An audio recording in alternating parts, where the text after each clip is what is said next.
Hello everyone, मेरा नाम है तरुण और आप देख रहे हैं स्मार्ट कीड़ा। आज इस पर्टिकुलर वीडियो में मैं एक डाउट को डिस्कस करूंगा। ये डाउट मुझसे अभिनव ने पूछा था टेलीग्राम ग्रुप पर। अगर आपने टेलीग्राम ग्रुप को ज्वाइन नहीं करा है तो आप सर्च कर सकते हैं तरुण सर एस के नाम से। आप वहां पर ज्वाइन कर सकते हैं। अगर आपके कोई भी डाउट्स हैं क्वांट से रिलेटेड, आप वहां पर पोस्ट कर सकते हैं, मैं उनका रिप्लाई कर दूंगा। तो देख लेते हैं कि इस क्वेश्चन की अप्रोच क्या होनी चाहिए। ठीक है, काफी इंटरेस्टिंग क्वेश्चन है। एक बार आप खुद से ट्राई करने की कोशिश करिए, देखिए कि आपका इसका आंसर क्या आ रहा है। ये बोट एंड स्ट्रीम पर बेस्ड है, राइट? तो आप खुद से एक बार ट्राई करने की कोशिश करिए, देखिए इसका आंसर क्या आना चाहिए आपके अकॉर्डिंग, फिर उसके बाद मेरी अप्रोच को देखिएगा। ओके, एक बार ट्राई करिए, बताइए इसका आंसर क्या आना चाहिए आपके अकॉर्डिंग, फिर देखना।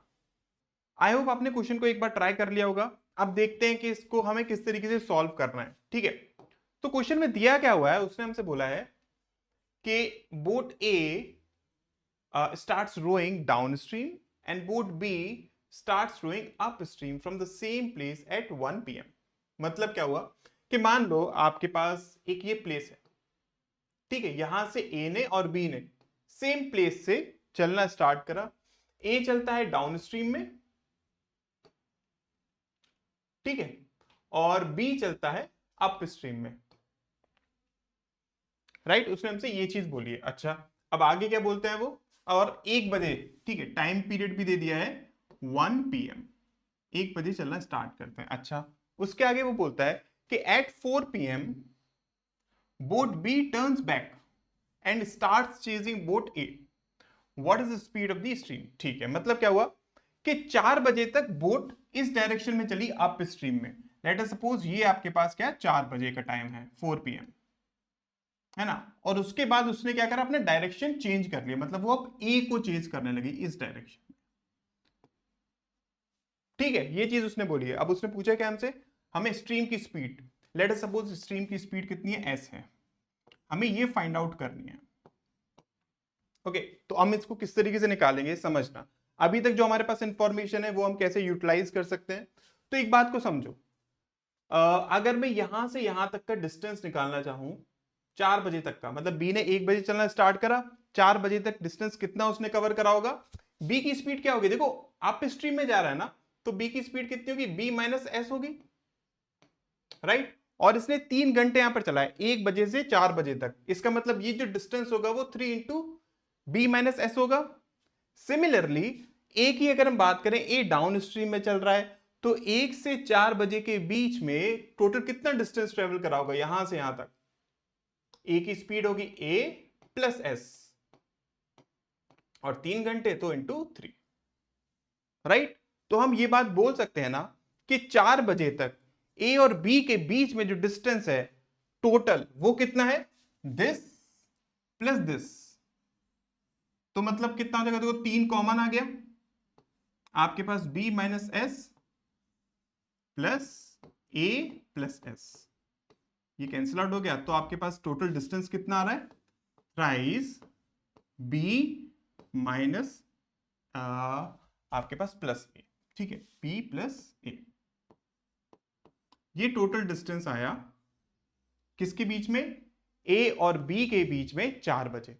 अब हमने ये डिस्टेंस लिया क्यों, बिकॉज ये डिस्टेंस हम रिलेटिव स्पीड में यूज कर सकते हैं। कैसे, आगे समझते हैं। देखो हमारे पास स्टेटमेंट फर्स्ट उसने दिया हुआ है, बोला क्या है कि बोट बी चेज करना स्टार्ट करती है ए को, ठीक है, और उसको क्रॉस कर लेती है 10 पीएम पर। मतलब क्या हुआ, यहां से बी ने चलना स्टार्ट करा था, 10 बजे जाकर ए को वो क्रॉस कर देती है। तो इसका मतलब क्या हुआ, टोटल उसको कितना टाइम लगा होगा, 4 बजे से 10 बजे तक 6 घंटे लगे होंगे, बिकॉज जब दोनों सेम डायरेक्शन में चल रहे हैं तभी का तो हम टाइम कंसीडर करेंगे ना। तो इसका मतलब ये सिंपल हो गया कि जब बी ने यहां से चलना स्टार्ट करा तो उसको टोटल 6 घंटे लगे, राइट? टोटल डिस्टेंस कितना होगा जो उसने कवर करा होगा, रिलेटिव स्पीड के केस में हम स्पीड को तो कंसीडर करेंगे ना, राइट? दोनों दो ऑब्जेक्ट्स जब साइमल्टेनियसली चलना स्टार्ट करते हैं, वहां वाला हम डिस्टेंस लेते हैं, तो इसीलिए हमने उसको कंसीडर करा। मतलब डिस्टेंस आपके पास हो जाएगा 3b प्लस ए, ये डिस्टेंस है, ठीक है। अब रिलेटिव स्पीड क्या हो जाएगी बताओ, देखो बी भी आपके पास जा रहा है किसमें, डाउन स्ट्रीम में, ए भी जा रहा है किसमें, डाउन स्ट्रीम में, तो B प्लस एस क्यों लेंगे, बिकॉज अब वो डाउन स्ट्रीम में जा रहा है, ए क्या होगा, ए प्लस एस। अब देखो अगर बी क्रॉस कर रहा है ए को, इसका मतलब बी की स्पीड ज्यादा होगी ना, ऑब्वियसली दिस माइनस दिस, तो आपके पास ये कैंसिल आउट हो जाएगा, कितना बचा, बी माइनस ए, तो बी माइनस ए क्या हो जाएगी, हमारी रिलेटिव स्पीड हो जाएगी, किसकी, बी और ए की, जब बी चेस कर रहा है किसको, ए को, ठीक है। और टाइम हम क्या लेंगे, 4 बजे से 10 बजे तक, ऑब्वियसली 6 घंटे, इजंट इट। ये बात समझ में आई कि नहीं आई, राइट। तो यहां से हम क्या लिख सकते हैं, ये आपके पास देखो कैंसिल आउट हो गया 2 टाइम्स, तो हमारे पास b plus A is equals to twice B minus twice A, right. अगर हम इसको लिखना चाहे b इज इक्वल्स टू, आपके पास हो जाएगा कितना, 3a हो जाएगा, ठीक है, राइट। ये हमारे पास एक कंडीशन बनी अभी तक, ठीक है। अब इसके आगे वो हमसे क्या बोलता है कि the distance travelled by boat B is twice the distance travelled by boat A from 1 to 10 PM। मतलब जब से इन्होंने चलना स्टार्ट करा 1 बजे से, जब तक ये एक दूसरे को क्रॉस नहीं किए, तब तक जो डिस्टेंस बी ने कवर करा है वो ट्वाइस है ए से। उसे सिंपली हमें ये चीज बताइए। अच्छा, तो इसको हम किस तरीके से नोट डाउन कर सकते हैं, ये काफी इंटरेस्टिंग पॉइंट है। देखो बी ने यहां से चलना स्टार्ट करा है ना, यहां से यहां तक उसने कितना डिस्टेंस ट्रेवल करा, हम ऑलरेडी लिख चुके हैं, ठीक है, कितना, 3b minus S, isn't it. उसके बाद जब वो 4 बजे अपना डायरेक्शन उसने चेंज कर लिया, तो यहां से यहां वो कितना डिस्टेंस चला होगा बताओ, 6 घंटे चलाए, और अप स्ट्रीम में चला है, इसका मतलब plus 6 into B plus S, ये डिस्टेंस। तो ये आपके पास टोटल डिस्टेंस आ गया जो बी ने कवर करा 1 बजे से 10 बजे तक। अब उसने इस कंडीशन के अकॉर्डिंग बोला क्या है कि ये ट्वाइस है किससे, जो ए ने डिस्टेंस ट्रेवल करा। अब ए ने डिस्टेंस कितना ट्रेवल करा है, देखो ए ने यहां से चलना स्टार्ट करा, ए ने अपनी डायरेक्शन तो चेंज करी नहीं ना, उसकी तो डाउन स्ट्रीम ही है। इसका सिंपल सा मतलब क्या हो गया, ए ने 1 से 10 बजे मतलब 9 घंटे टोटल चले, और उसकी स्पीड कितनी होगी, ए प्लस एस।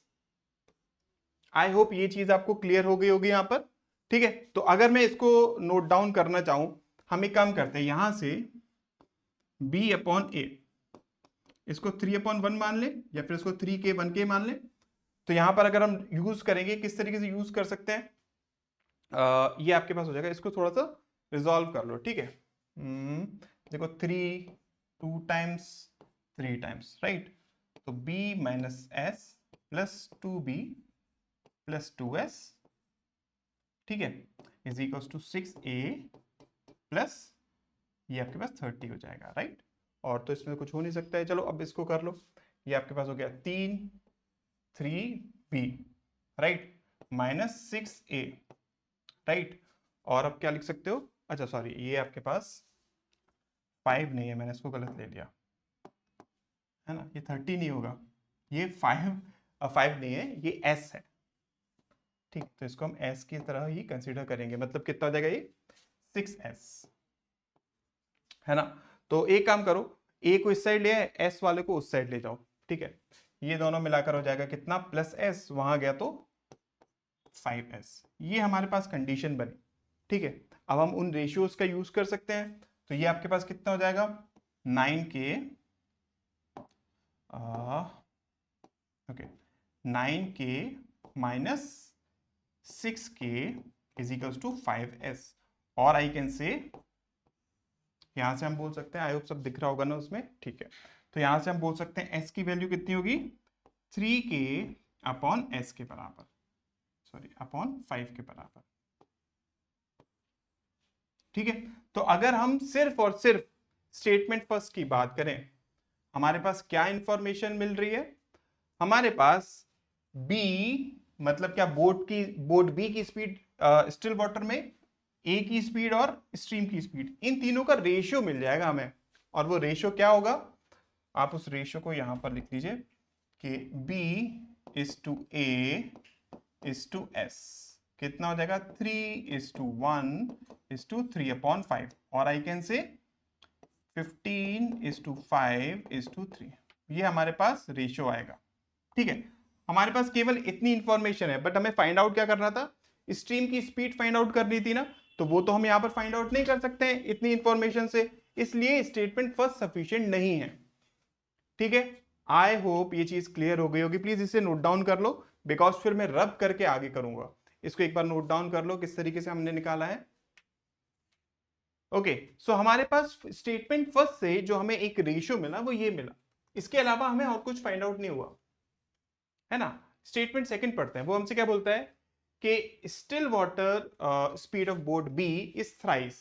सेकंड से अगर हम देखें तो बी की जो स्पीड है वो थ्राइस है, किससे, ए से। केवल इतनी इंफॉर्मेशन है, तो ऑब्वियसली हम स्पीड तो निकाल नहीं सकते हैं इससे, है ना, ये सफिशिएंट नहीं है। थर्ड वाला देखो, उसने बोला है कि the difference between upstream speed of A and B is इतना। मतलब क्या हुआ, थर्ड से अगर हम देखेंगे तो हम ये बात बोल सकते हैं ना कि यहां पर देखो उसने डिफरेंस की बात करी, अब कौन सा बड़ा है कौन सा छोटा हमें नहीं पता, और केवल हम इतनी इंफॉर्मेशन से भी देखें तो ये चीज हम फाइंड आउट नहीं कर सकते हैं कि बी की स्पीड ज्यादा है या फिर ए की स्पीड ज्यादा है, बिकॉज उसने केवल ये बोला है कि बी ने ए को चेज करना स्टार्ट करा। ये पॉइंट नोट डाउन करने वाला है, केवल इतनी इंफॉर्मेशन से और इतनी इंफॉर्मेशन से हम ये चीज फाइंड आउट नहीं कर सकते हैं कि बोट बी की स्पीड ज्यादा है या फिर बोट ए की स्पीड ज्यादा है। ठीक है, तो थर्ड में उसने बोला है कि अपस्ट्रीम स्पीड के बीच के जो डिफरेंस है, मतलब क्या कि बी माइनस एस और ए माइनस एस, ये आपके पास दिया हुआ है कितना, 15। ठीक है, अब यहां पर क्या हो जाएगा आपके पास, ये तो ऑब्वियसली कैंसिल आउट हो जाएगा, ये माइनस है ना, तो b या फिर a के बीच में जो डिफरेंस है वो 15 के बराबर है। तो इसी वजह से हम स्टेटमेंट सेकंड और थर्ड से भी आंसर नहीं फाइंड आउट कर सकते हैं, तो इंडिविजुअली तो हमारे पास किसी से आंसर नहीं आएगा। ठीक है, अब हम कैसे आंसर फाइंड आउट कर सकते हैं, तो देखो फर्स्ट और सेकंड का कोई यूज नहीं है, बिकॉज जो इंफॉर्मेशन यहां पर दी हुई है वो इंफॉर्मेशन ऑलरेडी यहां पर थी, है ना। बी की जो स्पीड है वो थ्राइस है, किससे, ए से। ठीक है, तो इसलिए फर्स्ट और सेकंड तो यूजफुल नहीं है ना। अच्छा, अब अगर हम फर्स्ट और थर्ड की बात करें तो ये हमारे पास यूजफुल है। रीजन क्या है, देखो बी और ए के बीच में डिफरेंस उसने 15 बताया, यहां पर हमारे पास रेशियो था, तो यहां से हम बोल सकते हैं कि बी की स्पीड ज्यादा है, किससे, ए से। तो इसका मतलब क्या हुआ, यहां से अगर हम देखेंगे तो बोल सकते हैं कि 10k इज इक्वल टू 15। हमें निकालना क्या है, स्ट्रीम की स्पीड निकालनी है ना, तो 3k की वैल्यू फाइंड आउट कर सकते हैं, आराम से निकल जाएगा। Isn't it?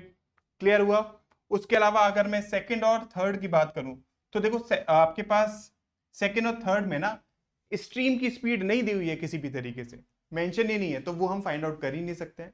तो इसी वजह से इसका राइट आंसर क्या हो जाएगा कि फर्स्ट स्टेटमेंट और थर्ड स्टेटमेंट को यूज करके हम इसके आंसर को फाइंड आउट कर सकते हैं। क्लियर है? आई होप समझ में आ गया होगा आपको इस पूरी वीडियो में कि किस तरीके से हम इसको फाइंड आउट कर सकते हैं। अगर आपके भी कोई डाउट्स हैं तो आप टेलीग्राम ग्रुप को ज्वाइन कर सकते हैं, वहां पर पूछ सकते हैं, मैं आपको रिप्लाई कर दूंगा। Thank you so much.